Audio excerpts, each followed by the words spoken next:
pedonalizzato o aperto alle auto e come valorizzarlo? 2 minuti. Comincia Padovese. Bertoncello. Io credo che parlare di centro storico aperto non sia un falso problema, nel senso che non si riesce a far capire all'opinione pubblica veramente dove sta la questione.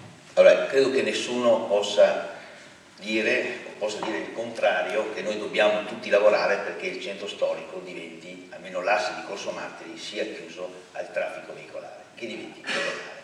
È un centro commerciale all'aperto, abbiamo i portici, abbiamo una splendida città, io ho diretto centri commerciali, conosco come funziona e come si attiva il successo di un centro commerciale attraverso l'IPE, attraverso la galleria, e io credo che dobbiamo lavorarci molto, in modo particolare in questo periodo, quando i centri commerciali ormai stanno cadendo di moda proprio per la crisi, e quindi si sta riscoprendo la bellezza dei centri storici.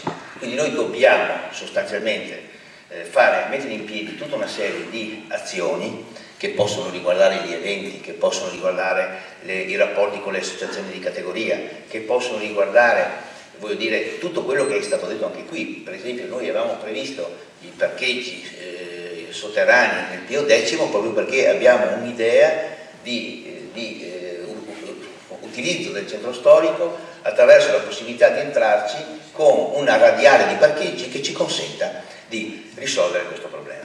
Guardate, Portogallo ha lavorato, l'amministrazione precedente ha lavorato molto per ottenere dalla regione l'essere classificata città murata. Considerare e definire il Portogallo città murata vuol dire dare delle opportunità, per esempio quello delle aperture domenicali.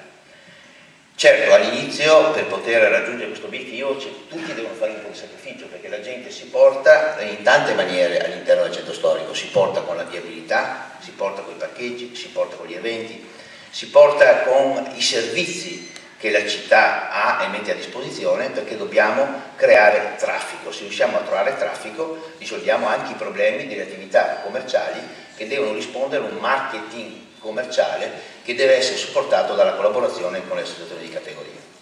Grazie.